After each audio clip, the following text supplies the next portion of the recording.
Gracias, Pedro Ravela, el gran Pedro Ravela, por este ratito, esta conversación sobre el capítulo 9 del Libro Rojo, con el que nos vamos a deleitar ahora en un ratito.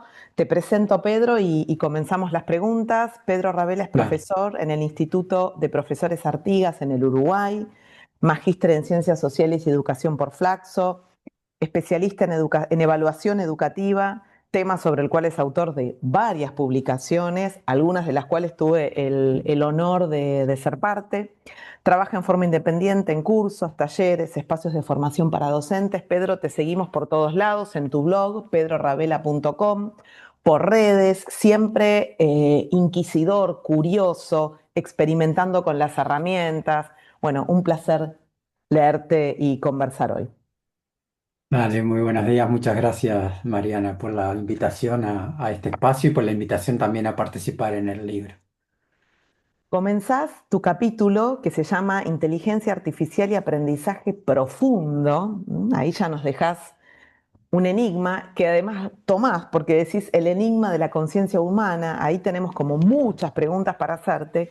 Iniciás con una cita del Principito que me encanta. No la vamos a reproducir acá porque hay que leer ese capítulo, pero sí mencionás en el primer apartado, cuando hablas de inteligencia artificial en el escenario educativo, decís, y acá va la primera pregunta, decís una versión nueva y sofisticada de viejos problemas.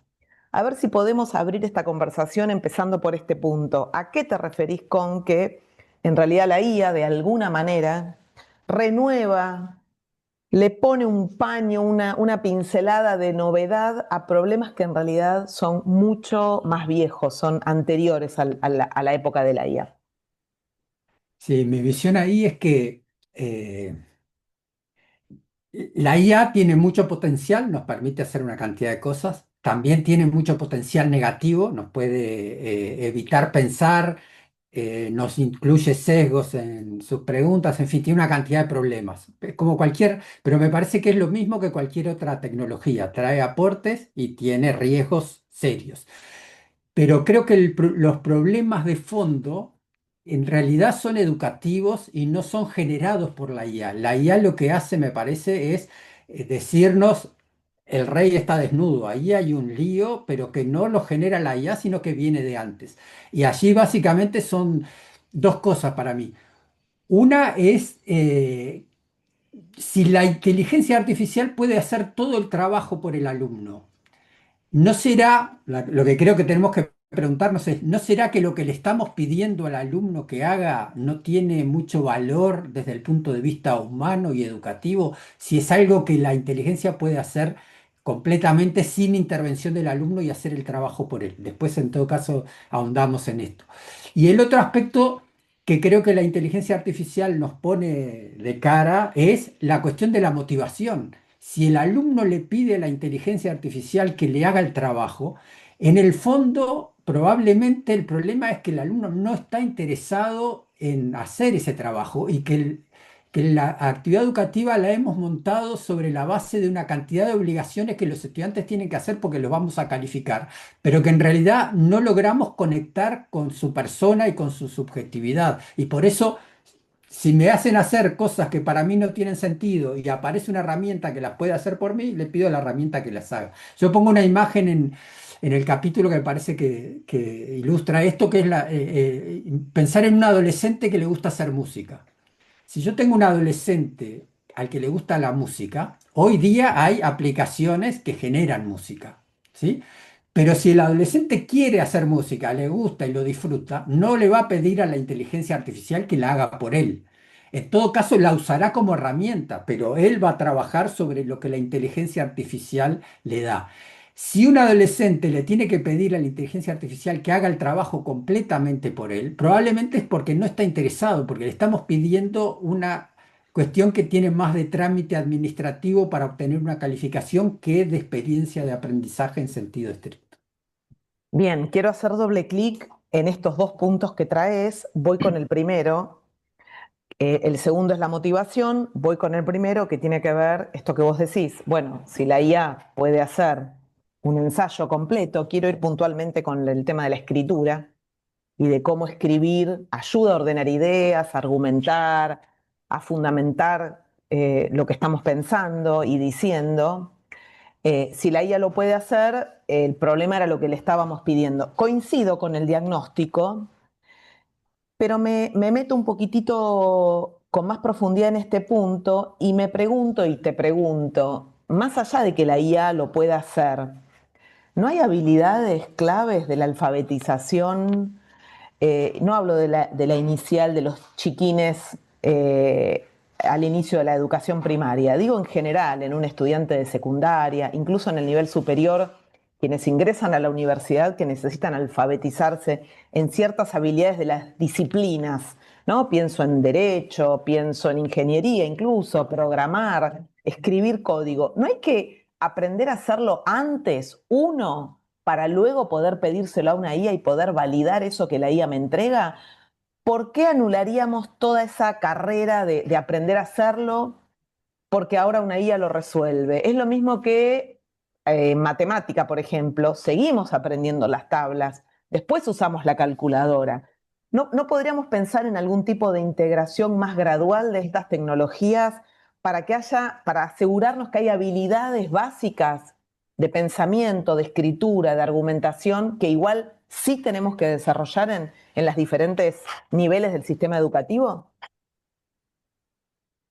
Sí, en principio, o sea, estoy de acuerdo con lo que estás planteando. No estoy seguro de que haya un orden secuencial, digamos, en el sentido de que primero desarrollo una cantidad de habilidades, por decir algo, y a partir de los 12 años o de los 15 años empiezo a usar la inteligencia artificial. Yo creo que, que las dos cosas tienen que estar de la mano. No creo, o sea, no creo que debamos hacer todo con inteligencia artificial. Creo que necesitamos pensar y que uno de los riesgos que tenemos es que la inteligencia artificial justamente haga el trabajo por nosotros. Entonces creo que ahí hay un juego de cómo trabajo con y sin inteligencia artificial en simultáneo, digamos, o eventualmente postergo la inteligencia artificial. Yo creo que por eso digo, la cuestión clave es cómo involucro a los estudiantes con lo que les estoy proponiendo, de manera que ellos estén queriendo hacer lo que los invito a hacer y no buscando una herramienta que les permita salir del paso con algo que no les interesa hacer y que no los toca a ellos personalmente. Creo que si yo logro conectar con la persona del estudiante y que se involucre en la disciplina, en lo que sea que le estoy queriendo enseñar.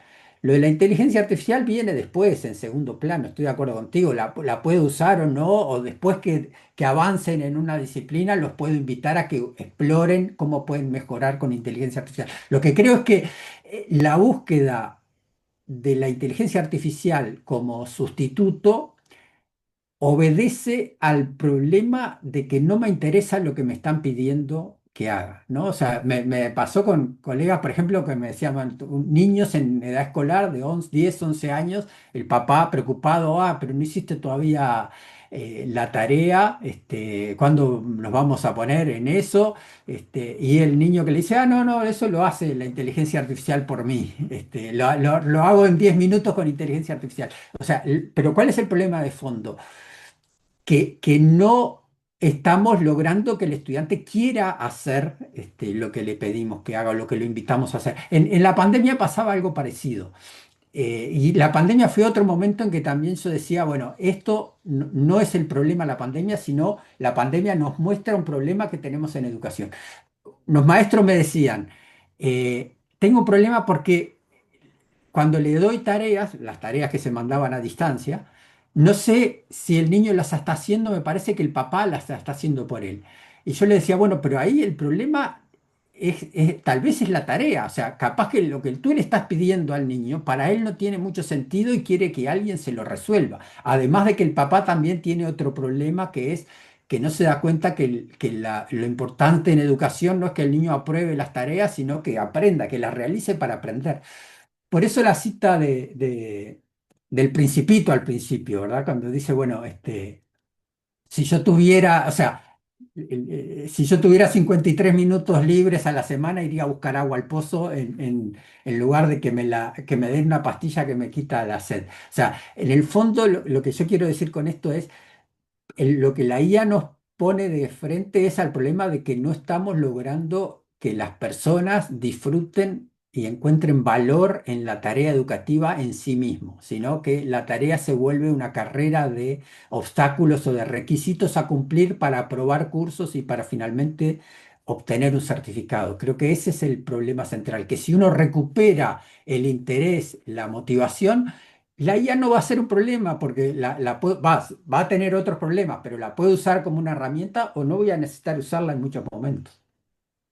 Bien, me gusta porque es un capítulo que comienza hablando de la IA, pero en realidad corre el foco de la IA y se va a estas cuestiones centrales, ¿no? ¿Qué quiero que mis estudiantes hagan para aprender y cómo voy a lograr que quieran hacerlo, ¿no? Hay algo ahí de la voluntad, de la motivación intrínseca que ya, bueno, que queda al desnudo nuevamente con esta cuestión de la IA.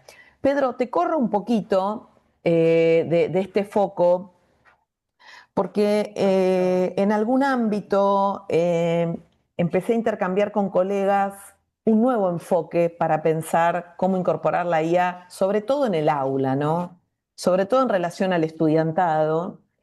Eh, y surgió esta idea de, como vector, pensar, bueno, a ver, ¿qué quiero que mis estudiantes hagan con ayuda, cualquiera sea, la ayuda puede ser el papá en la casa o puede ser una IA, no importa, y qué quiero que sepan hacer sin ayuda? ¿Cómo ves este enfoque? Entendiendo estas cuestiones que estás trayendo, ¿no? La motivación, la cuestión de las tareas auténticas, ¿no? Porque de alguna manera la discusión que vos traes respecto de estos dos puntos, y vuelvo al primer punto, es cuán genuino es esto que les pido, ¿no? Y cuánto conecta efectivamente con sus experiencias, además de con sus intereses, con sus contextos. ¿Cómo ves este enfoque para decidir en qué momento, cómo integrar la IA en el aula? Ver, llevar el debate a, bueno, a ver, docente que estoy planificando mi clase, mi proyecto, mi año, no importa la escala temporal, actividades sí, actividades, tareas con ayuda y sin ayuda. ¿Te parece que es un enfoque que puede servir, que puede llevar a diferentes líneas de trabajo? A ver cómo lo ves. Yo sí lo veo en un contexto más amplio, creo que es lo que hacemos o deberíamos hacer más. A veces tenemos muy la idea mucho de que el aprendizaje y la evaluación son estrictamente individuales. De hecho, mucho de lo que hacemos, y en general, tú mencionabas recién lo de las tareas auténticas, en general uno en la vida real trabaja en conexión con otros, busca ayuda, da su trabajo a que lo revisen otros. Este, eh, cada vez hacemos más trabajo colectivo, trabajo en equipo, donde los estudiantes se complementan, se distribuyen tareas en función de sus habilidades, pero al mismo tiempo nunca perdemos de vista que necesitamos en algún momento valorar la capacidad de qué es lo que el estudiante puede hacer por sí mismo. Y creo que esto yo lo insertaría, esto de la inteligencia artificial, es en ese mismo contexto. La inteligencia artificial en el fondo es como un interlocutor, así como así como voy y busco material en una biblioteca, leo lo que dijeron otras personas sobre un tema, converso con amigos o con familia, o trabajo en equipo con otros, pero después en algún momento tengo que dar cuenta de lo que soy capaz de hacer yo. Creo que la inteligencia artificial pasa eso, o sea, se encuadra en ese mismo contexto, digamos, de que es un recurso más de los muchos que puedo utilizar que enriquece mi trabajo, pero al mismo tiempo tengo que en algún momento valorar la capacidad personal o lo que puedo hacer sin ayuda de otros y sin el andamiaje de otros. Y esta para mí es el nudo del capítulo, pero también de las prácticas docentes hoy, que cuesta responder. ¿Cómo recolectar experiencias, no, digamos, evidencias de aprendizaje genuinas para definir si un estudiante sabe, puede hacer determinada cuestión, determinado eje, tarea, actividad. ¿Cómo hacer en tiempos de máquinas que hablan, que escriben, que lo hacen muy bien, cada vez mejor? Mm, Tenemos ahí algunas diferencias a veces en relación a cuán bien lo hacen y cuán mal, pero en general producen trabajos íntegramente para una calificación, para poder aprobar, digamos, ¿no? Estoy mezclando aquí los sentidos de la evaluación para aprender y para acreditar saberes, pero más allá de estas sutilezas, me gustaría avanzar un poquitito ahí porque tiene que ver con uno de los apartados del libro en el cual vos distinguís, avanzás en las distinciones entre aprendizaje superficial y aprendizaje profundo. Como docentes, esta es la pregunta y ya vamos cerrando, Pedro.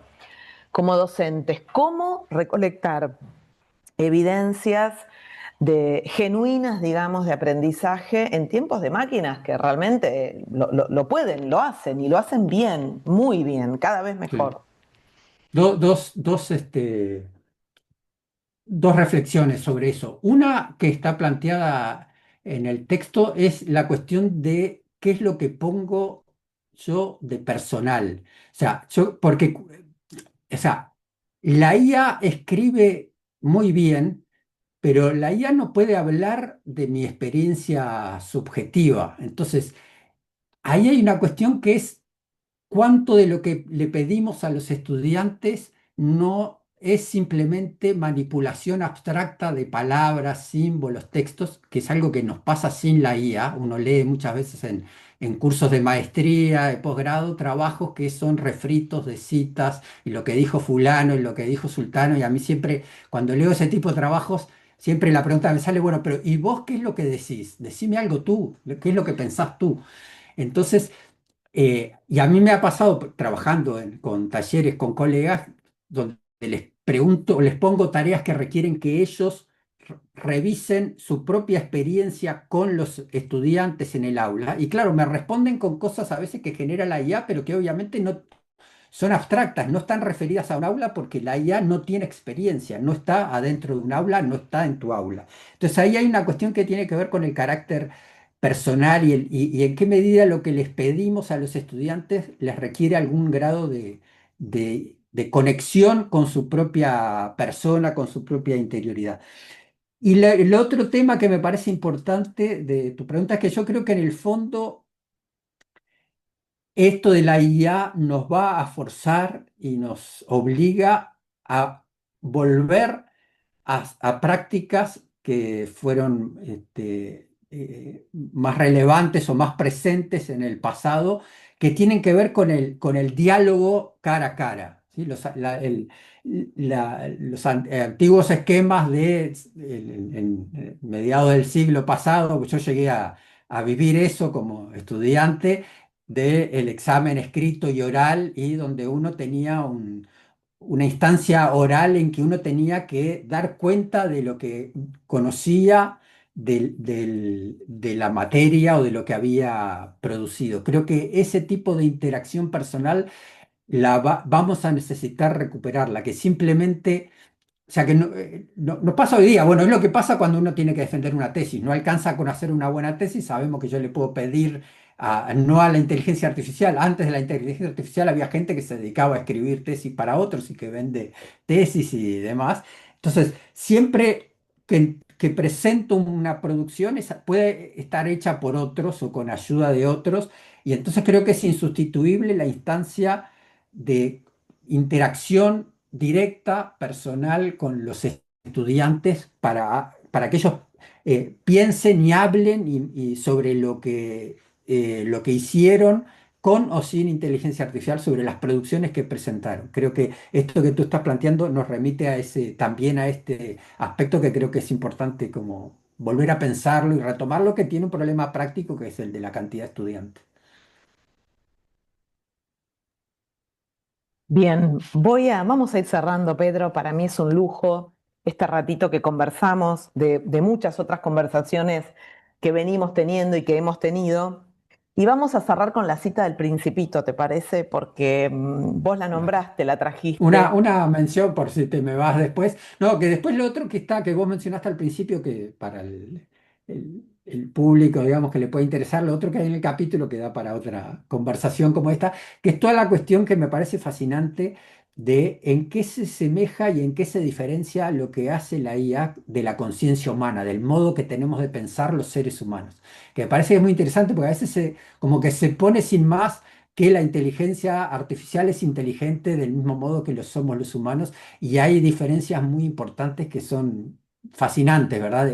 Decímelas, Eso, decinos, de que la contanos, Pedro, inteligencia por un lado contanos. maneja símbolos en abstracto, pero carece de experiencia directa y el modo de pensar que tenemos los seres humanos con la conciencia que está fuertemente arraigado en la biología y en la percepción que tenemos del mundo, me parece que es otro tema que a mí me fascina y que está puesto allí en el capítulo. También para tomarlo en nuestras clases, ¿no? Y para problematizarlo en el aula, dependiendo del nivel, también traer esto, ¿no? Analizar cómo aprenden los sistemas. Aprenden, la verdad es que es una metáfora un tanto complicada usar la misma palabra, Exacto. ahí ya arrancamos con un problema, lo mismo que la palabra inteligencia, pero bueno, contrastar, comparar, encontrar diferencias y similitudes entre, para usar algunos términos de Catherine Hales, la cognición humana y la cognición artificial, ¿no? Que ya ahí establece algunos contrapuntos. Voy con esta cita hermosa Vale. que abre el capítulo. Dice, buenos días, dijo el principito. Buenos días, respondió el comerciante. Era un comerciante de píldoras perfeccionadas que quitan la sed. Se toma una por semana y ya no se sienten ganas de beber. ¿Por qué vendes eso? Preguntó el principito. Porque con esto se economiza mucho tiempo. Según el cálculo hecho por los expertos, se ahorran 53 minutos por semana. ¿Y qué se hace con esos 53 minutos? Lo que cada uno quiere. Si yo, y ahí es donde piensa el principito, si yo dispusiera de 53 minutos, pensó el principito, caminaría suavemente hacia la fuente. Bueno, hermoso para cuestionar también la narrativa de eficiencia que trae la IA, ¿no? Dependiendo de en qué contexto estemos, más allá de esta idea del slop, ¿no? De estos flujos de trabajo que se terminan alargando porque terminamos más tiempo corrigiendo lo que la IA me da que finalmente haciéndolo por nuestra cuenta propia. Hay otra cuestión que trae esta cita asociado a la eficiencia, a que va a ser todo más rápido, que vamos a acelerar tareas que está un poco, se está cayendo y está bastante en discusión, ¿no? Me parece que ya arrancar con esto tiene que ver con eso, ¿no? Con de entrada cuestionar estas narrativas. Bueno, Pedro, un placer y nada, vamos a leer y releer este capítulo creo que muchas veces en muchos institutos de formación docente para seguir pensándonos y pensando la evaluación y la enseñanza en el aula. Gracias, Buenísimo. Muchas gracias, Mariana, y un gusto haber participado en el libro. un placer.